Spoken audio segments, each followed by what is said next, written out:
Did you know that children made up roughly 1/4 of all people enslaved and shipped across the Atlantic? This is just one heartbreaking chapter in the complex history of African children, a history often overlooked, yet vital to understanding the continent's present and future. Today, we delve into this story, a story of stolen childhoods, brutal exploitation, but also of incredible resilience and resistance.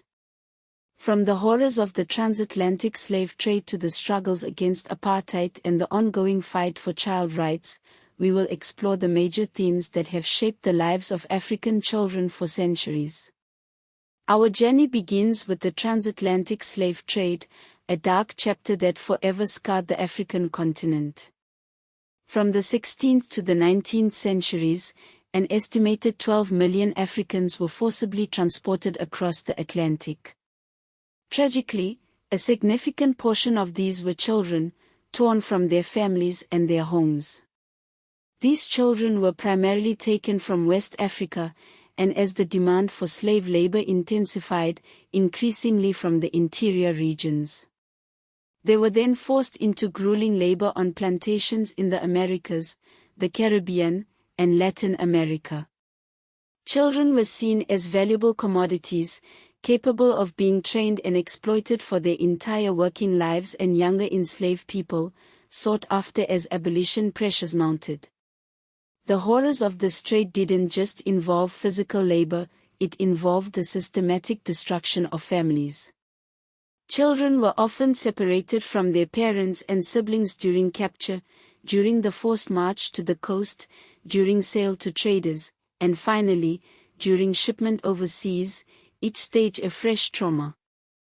Moving forward in time, we arrive to the era of colonial rule, a period marked by further injustices against African children. One particularly disturbing example is the abduction of mixed-race children in the Belgian Congo and Rwanda. Under Belgian colonial rule, especially during King Leopold II's regime in the Congo Free State, mixed-race children, often born to African mothers and European fathers, were systematically removed from their families. This practice, justified under the guise of welfare or education, aimed to sever the children's ties to their African heritage. A documented case is the removal of children from the Kivu region in today's Democratic Republic of the Congo, as well as from Rwanda and Burundi. Records show that at least 283 children were relocated to Belgium from these territories in the late colonial period. Other records document more than 1,000 children sent to families and orphanages in Belgium.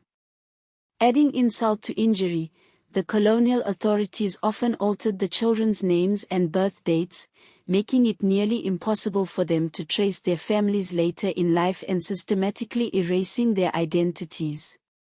The Métis population, people of mixed African and European ancestry, were particularly affected by this cruel practice. We now turn to the devastating issue of child soldiers in Africa. The United Nations defines a child soldier as anyone under the age of 18 who is recruited or used by armed forces or armed groups in any capacity.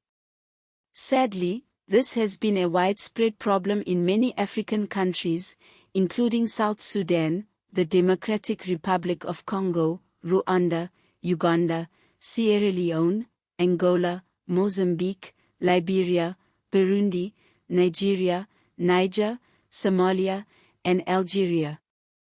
It's estimated that roughly 40% of the world's child soldiers are in Africa. Global estimates suggest that over 300,000 children serve as child soldiers worldwide, although verifying exact numbers is extremely difficult. Child soldiering extends beyond battlefield combat. Children are exploited as porters, messengers, spies, guards, cooks, domestic workers, sexual slaves, and even suicide bombers, which is often missed in popular discussions. The use of children in war is often linked to conflict, state collapse, displacement, poverty, inaccessible schooling, and weak birth registration systems. These factors create a vulnerable environment where children are easily exploited. In the face of these immense challenges, African children have also shown incredible resilience and played a vital role in shaping their own history. The Soweto Uprising in South Africa stands as a powerful example of this resistance. On June 16, 1976, around 10,000 black students in Soweto protested the apartheid regime's discriminatory education policies.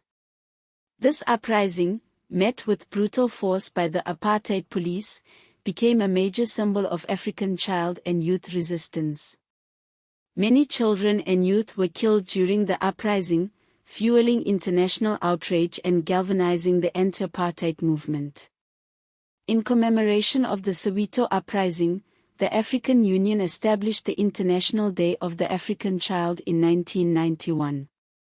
Observed annually on June 16, this day focuses on children's rights, education, health, and protection across the continent.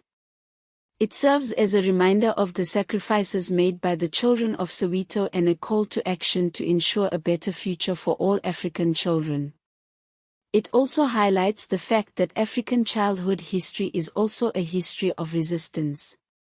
Children and youth were central to political resistance, anti-apartheid struggles, anti-colonial mobilization, student movements, and community survival under war and displacement. Today, the legacy of these struggles continues to inspire activism and advocacy for children's rights across the continent. As we look at modern Africa, the issues facing children remain critical. Modern African states and regional bodies still confront child labor, child marriage, trafficking, displacement, recruitment by armed groups, malnutrition, and school access barriers.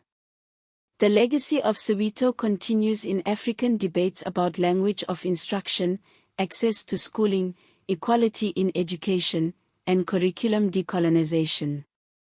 Moreover, descendants of enslaved Africans and those affected by colonial removals often seek family tracing, archival access, reparations, and public acknowledgement. The Belgian Meters case is now part of broader discussions of colonial accountability. Africa's youngest population makes child history especially relevant. Current policy debates on health, schooling, digital safety, and jobs are deeply connected to the historical treatment of children. Even in war-affected regions, including parts of the DRC, South Sudan, Somalia, and Burundi, these countries continue to face child protection challenges. Post-conflict reintegration of former child soldiers remains a long-term issue. There are, however, still controversies and suppressed histories that need to be addressed. The forced removal of mixed-race children in Belgian Congo and Rwanda is still not widely known outside specialist scholarship. The archival record was fragmented, and families were often denied access to information, and the policy was long minimized under the language of education or protection. Furthermore, it's hard to provide accurate figures on the undercounting of child soldiers because armed groups do not keep reliable records, age is often undocumented, and children may serve in hidden or informal roles. In conclusion, the history of African children is a complex and often painful one, marked by enslavement, colonial exploitation, and the horrors of war. Yet, it is also a story of resilience, resistance, and the ongoing struggle for child rights. By understanding this history, we can better address the challenges facing African children today and work towards a future where their rights are protected and their potential is fully realized.